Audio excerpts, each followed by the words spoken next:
The first thing Clara noticed wasn't the size of the office or the quiet hum of the city outside the windows. It was the photograph on the shelf behind the desk.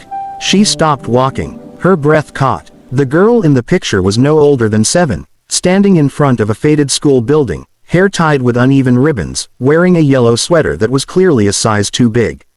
One sleeve was rolled up twice. The girl's smile was hesitant, unsure, but unmistakable. It was her. Clara's fingers trembled as she set her notebook down. She hadn't seen that photo in decades. She didn't even know it still existed. Her childhood had been a series of borrowed places and temporary homes, moments she'd tried hard to forget in order to survive. Clara, she turned sharply. Her boss, Mr. Whitman, stood in the doorway, jacket over his arm, expression warm but curious. He followed her gaze to the shelf, then slowly nodded, as if confirming something he'd known all along. "You recognized it," he said. Clara's voice barely came out.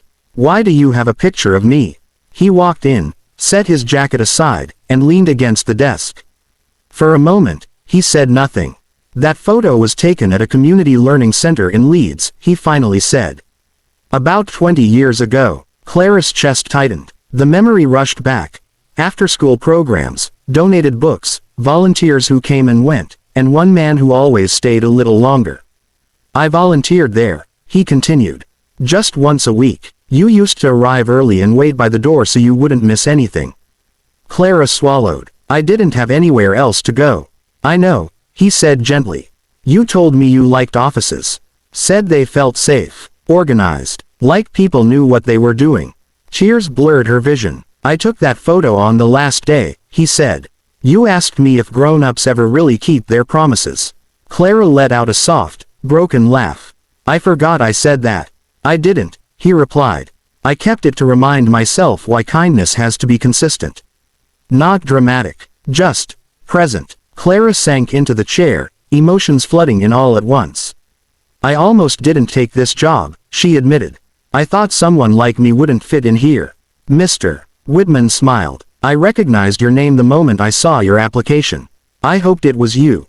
She looked up, stunned. "You hired me because of that photo."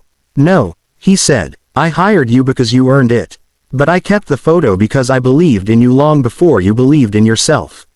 Later that afternoon, as Clara organized files at her desk, she felt something settle inside her, a quiet sense of belonging she'd never known before. When she passed the office again, she noticed the photo had been moved. It now sat beside a small frame containing a handwritten note. "Welcome back. You did it." Clara smiled, her eyes shining, as the past finally made room for something brighter.